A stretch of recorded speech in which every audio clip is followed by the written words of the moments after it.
Hi, morning friends.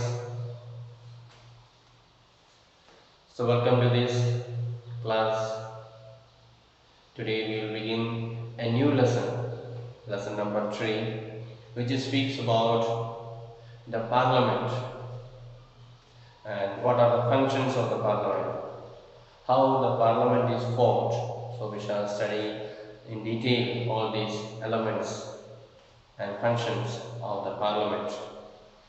We know every 5 years we have elections to the parliament. We call it MP election or general election. So through that we elect our representative. We elect a leader who can represent us in the parliament to make law for us, to raise our issues, to find solution for our problems and so on. So it is a great responsibility that we are entrusting to the MP when we elect him to the parliament, or an MLA when we elect him to the legislative assembly of the state. So he has got a great responsibility to represent his people and to work for his people and stand for his people. So let us see how does an MP perform his function, perform his duty that are entrusted to him by the people of his constituency, the people who elect him. So let us begin this class and listen nicely. You can also follow your textbooks, lesson number 3. Why do we need a parliament? We in India pride ourselves on being a democracy. Here we will try and understand the relation between the ideas of participation in decision making and the need for all democratic governments to have the consent of their citizens.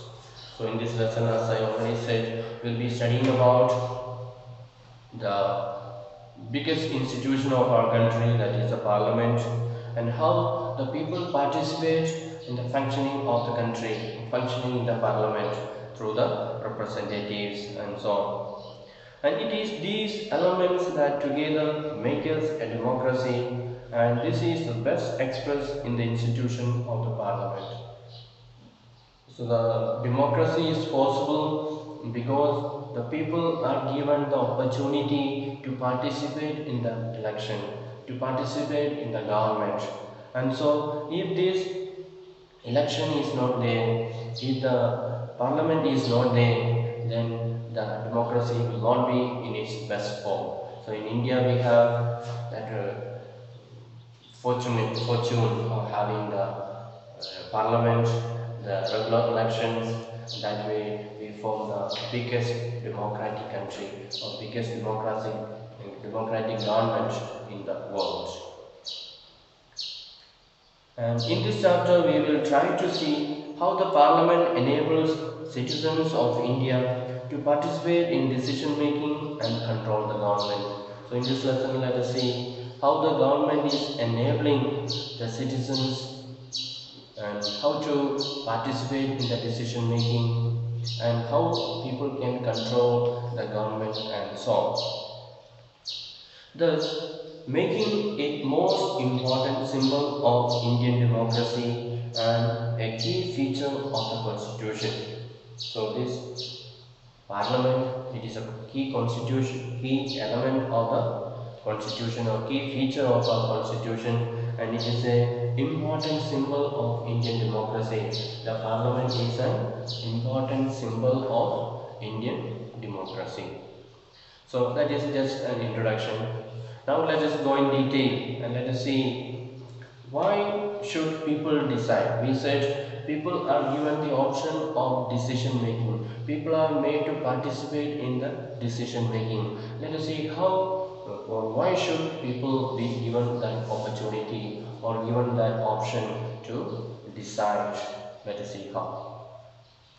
India, as we know, became independent on 15 August 1947. I hope all of you are aware about that date. The day we celebrate our Independence Day, 15th August 1947, India achieved freedom from British. Then preceding this was a long and difficult struggle in which many sections of society participated. So before India got freedom, it was a long struggle under British rule. The people of India, they struggled because they had no opportunity to make their voice heard. The British will decide the rule and the Indians have to obey. If anybody criticizes the British, then they will be put in jail. So people had no power, they had no role in decision making. Everything was carried out by the British people, the British officers, and Indians were like slaves. So that is was the history that Indian people suffered during the British rule. Then, under the colonial rule, so people from various backgrounds joined the struggle and they were inspired by the ideas of freedom, equality, and participation in decision making. So, people from many areas of India, they came together, they had meeting, they decided to fight against the British and they decided to get freedom. They decided that until they get freedom, they'll go on fighting against the British. And so they were inspired by the leaders. The leaders gave speech about freedom, equality, and so on. So under the British rule, there was no freedom, there was no equality, nothing was there. So when the leaders gave speech about the equality of the people of a country or the people living a free life, they were really inspired by this the speeches of these leaders, and they decided that India also should have, when they get freedom, all these facilities, that is equality, freedom, and so on. So under the colonial rule, the people had lived in fear of British government and did not agree with many of the decisions that they took. But they faced grave danger if they tried to criticize these decisions. The freedom movement changed this situation. So under the British made lot of policies. The other class we said the British aim was to carry away all the things to the British to their country, and so they never cared about how the Indians will feel, how the Indians will benefit, and so on. They just took and things and carried away. They made the rules that will be fitting for them, and so people were not at all happy with the decisions that was made by the British people. But at the same time, they were unable to criticize the government openly because they were afraid the British will arrest them and put them in jail, will punish them, kill them, shoot them, and so on. So people were afraid to speak their mind. That means there was no freedom. They were just obeying the British out of fear, out of no other choice. That was the situation before the independence. Then the freedom movement changed the situation. Once people began to join this freedom movement, people began to start conducting open rallies, conducting open protest marches against the British. Then people got that freedom. Even if we are going to be arrested, even if we are going to be put in jail, doesn't matter. We will speak our mind. We will speak what we want. We will criticize the government. So they got that courage. They got that sense of speaking for their country, sense of standing for the rights. So they began to speak their own mind.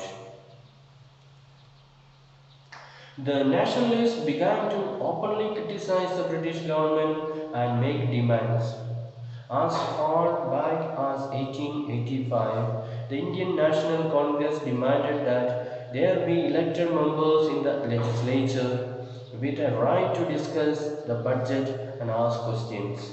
So the national leaders, it means the leaders who participated in the freedom struggle, they began to demand that we should have the right to discuss and we should be able to get membership in the legislature, and we should be allowed to ask questions about budget and so on. So before everything was belonging to the British, all the members of the legislature was British, and the Indians were not considered at all. They were not given opportunity to talk, to ask question, or to ask for explanation and so on. The government, British government will decide and they will implement. Whether Indians are happy or not happy, they are not bothered. So that was the situation. So in 1885 onwards, the people, Indian people, the leaders of India, they began to demand to the British government. They were not afraid they will be punished or they will be put in jail, but they began to demand that we need this, it is for us, and so we need it. And with that confidence, they began to demand it from the British government. And the Government of India Act 1909 allowed for some elected representation. So the Indian leaders were demanding for it for so many years. From 1885 onwards they began, and their demand was accepted to some extent. That was in 1909. That means after 24 years they got some representation. So they struggled, they demanded, they protested for 24 years. Only then the British government allowed some representation in the parliament. While these early legislatures under the British government were in response to the growing demands of the nationalists, they did not allow for all adults to vote, nor could people participate in decision making. So, though the British government allowed these few elected representatives to be members of the parliament, they were not given much right. All the people had no choice of electing, and they were not allowed to participate in the decision making, and so just for satisfying the people, elected few members and kept them in the parliament. That was all, and nothing was given to them, no extra privileges or not like any other British members, but they were just kept there for namesake. That was granted after so many years of protest, so the people were not that happy. And as you read in chapter 1, the experience of colonial rule as well as the participation of different people in the struggle for freedom left little doubt in the minds of the nationalists that all persons in independent India would be able to participate in decision making. So, after this protest, the British allowed only few people to vote, only few people to join in the decision making. But then the Indian national leaders decided, when we become independent, when we form the government, we will make all the people in this country participate in the decision making. We will allow everyone to vote. That was the decision that the Indian leaders took those days, even before getting the freedom. And with the coming of independence, we were going to be citizens of a free country. And this did not mean that the government could do what it felt like. It meant that government had to be sensitive to the people's needs and demands. So when India became independent, we became the citizens of a free country. And that does not mean that the new government of India will be like that of British government. The British government was deciding by itself, implementing the rule by itself, and so on. But in India, when we get the government, when we get the free government, it will be different from the British government. First of all the people will be given chance to do the voting, and the leaders who are elected, they cannot do what they want, but they have to do what the people want. That is a real democracy. So the Indian leaders had that great desire that people's needs will be met, people's demand will be met, and that's why they are electing the representative and sending into the parliament to make the government aware about the needs of the people living in different parts of the country, especially in the most remote areas. So it is the duty of that representative to make them aware about their needs, their demands, and so on. And the government is obligatory to government has got the obligation to fulfill the demands and needs of the people who voted for them. And the dreams and the aspirations of the freedom struggle were made concrete in the Constitution of Independent India that laid down the principle of universal adult franchise, that is, that all adult citizens of the country have the right to vote. So these demands of the people were met when they were given the opportunity, or when the government made the rule that all the adult franchise, that means all the people who are reaching the age of adulthood. So before it was the age of 21.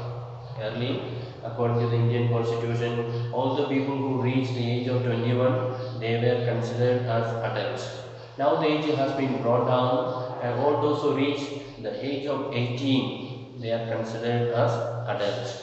So that was a privilege given to the people to get their rights, that all the people who are elected to the government, they are representative of the people. They are not just coming by themselves and becoming leaders, but they are elected by the people, and the people have got their responsibility to elect the right person who will stand for them, who will fulfill their desires and demands and so on. So that was the responsibility and that privilege that was given to the people to elect the right person to govern them, to meet their needs and so on. So that was a great privilege that was given to the people, and that is called adult franchise. Adult franchise. That means all the adult people will be given opportunity to cast their vote in electing their representatives, whether it is MLA or MP. Every person has got the right to vote. Every person will have one vote, whether it is a rich person or poor person. If he has reached the age of 18, will have the right to vote. That is called adult franchise, universal adult franchise. So let's take to the next page. There is some questions are given there. Give one reason why you think there should be a universal adult franchise. So they are asking you a question. Most of you have not reached the age of 18. We may be soon reaching, maybe after a few years, you may be reaching the age of 18. And so they are asking the question to you, why should you think that there should be a universal adult franchise? Do you want this universal adult franchise? Or is it enough that some other people go and do the voting and elect their leaders? Do all the people of the country need that right to vote? Is it required? Is it necessary? What is your opinion? Why do you think it is needed? So we can say it is needed because every person becomes part of the government. Every person joins that process of deciding who should be my representative or who should form the next government. So in our country, we know we have different political parties are there, and different candidates are there representing different parties. So which party will be able to support my demands, will be able to help me to fulfill my desires? So I vote for that. I vote for that party. I trust that leader or that party who will be able to support me, my people, and fulfill my demands. Therefore, we join for that adult franchise. If I have no right to vote, then I cannot help myself. I cannot be blamed. If I elect a wrong leader, then I can say you elected the wrong leader and therefore your demands are not met. I can blame myself. And if I have no right, then how can I blame myself? I will be always blaming others. So everyone is given that opportunity. So we don't have to blame others. If the government is not doing well, we will have to blame ourselves. So it is each citizen's responsibility to make sure that the right person is elected to the government, and they will be able to support the needs, the interests of the people who elected them. Then another question also they have given there. Do you think there would be any difference if the class monitor was selected by the teacher or elected by the students. Discuss. So just as we have election to the parliament to elect our representative to the parliament, we also have our own class elections. Most of you have already participated in that election of the class leader. So there is two options are there when we elect the class leader. One is the teacher can say, oh, this boy or this girl is good, so we shall make him or her as the class leader. That is one way. Teacher alone is deciding.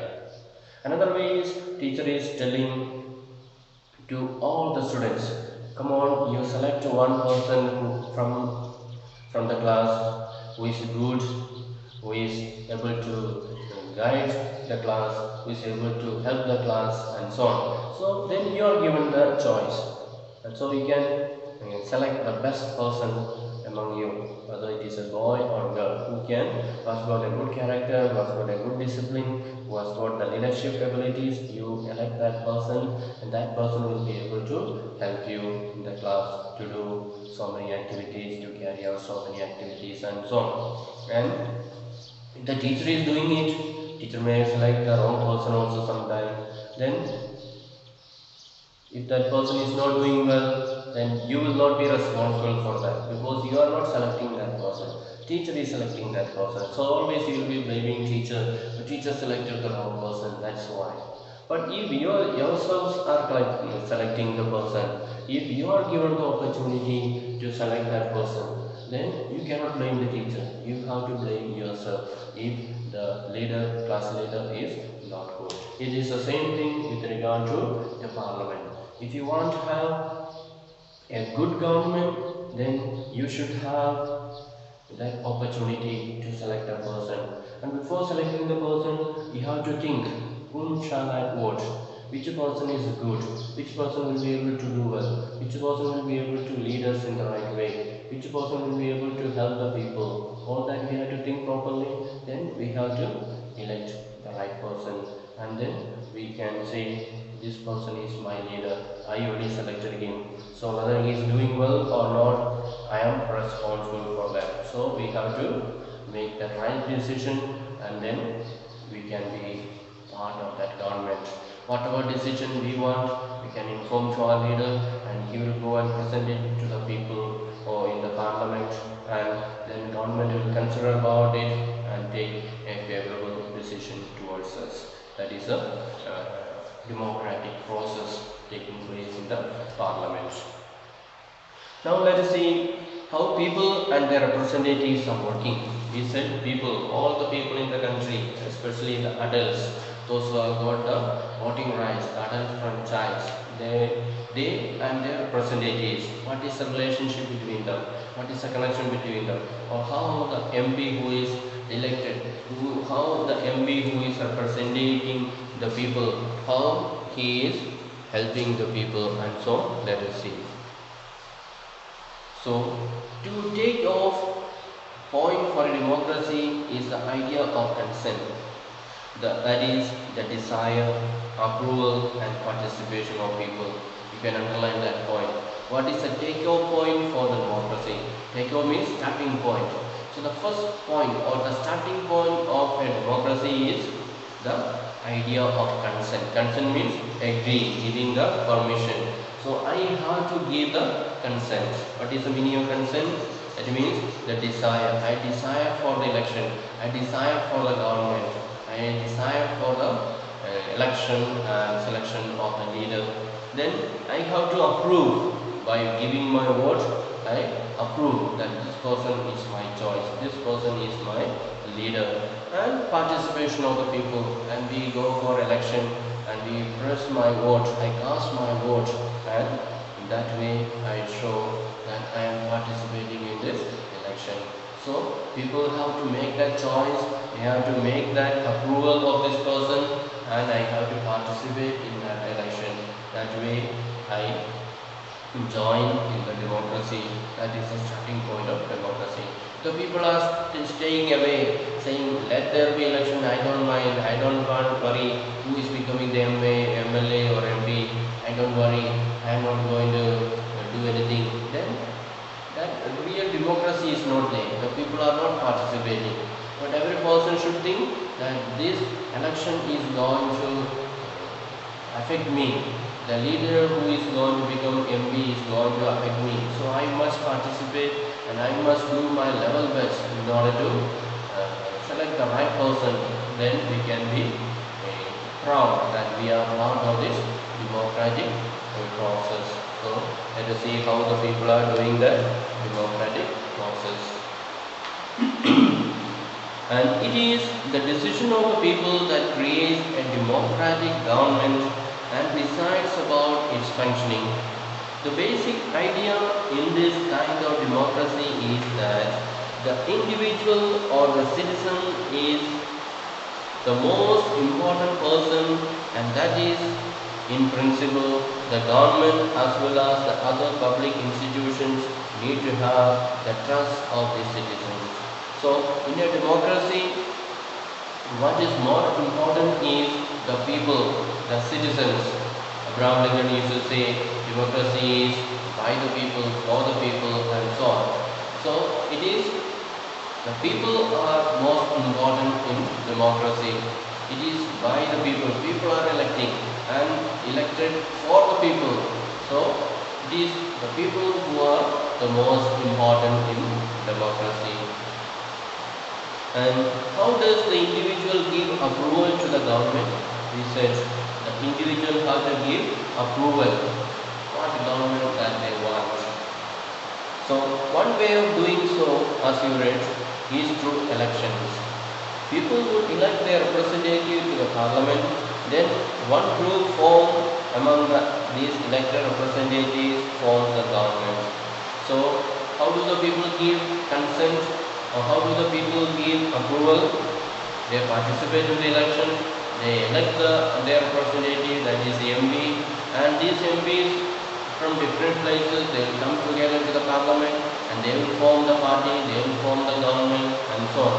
So that way, our approval, that casting the vote, we are giving our approval to the government. Then the parliament, which is made up of all representatives together, controls and guides the government.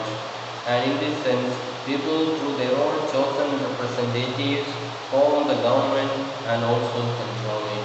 So in the parliament, the MPs belonging to different party, the majority party will form the government and other MPs will sit as opposition party. So all the members of this party will not be part of the government. The ruling party will select certain members to be ministers and so on. One prime minister will be there, others ministers will be there. So they are the government. They are the one making the decisions and implementing it. But other MLAs or MPs, they have got the right to discuss the issues in the parliament. They have got the right to challenge the government whether this decision is correct or not, whether this decision is going to help or not. They have got the right to challenge.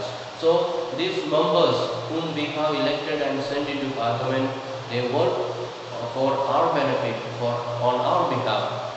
They know if this rule is implemented, if this law is implemented by the government, whether it is going to help the people or not, whether it is going to affect the people or not. They know it, and if it is going to affect the people very badly, then they will object it. They will not allow that law to be passed in the parliament, and so government will be forced to cancel it.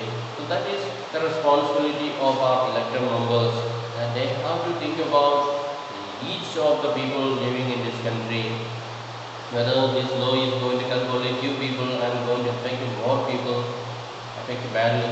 Then they have to think about all the people of the country, not just few people who are going to benefit from it, but they have to think about all the people in the country and make sure that the rules that they make, it is beneficial and it is there to protect all the people of the country. Then the above idea of representation has been an important theme in your class 6 and 7 in social and political life. So the same theme that you have studied in class 6 also, in class 7 also, about this representation, how people are electing the MLAs and MPs and sending them to the legislature, state legislature and the parliament and so on. So we have already studied it and we are studying it in more detail now here in this class 8. You are familiar with how representatives are chosen at different levels of the government. And let us recall these ideas by doing the following exercises. So there are a few exercises are given for us to understand how this representation by the people are carried out, how the government functions in order to fulfill the aspirations of the people, the demands of the people and so on. So for today we shall wind it up and we will continue this discussion in the next class and find out in detail how these elected members help us, how they work as our representative, how they function as our representative and so on. So thank you for listening and see you in the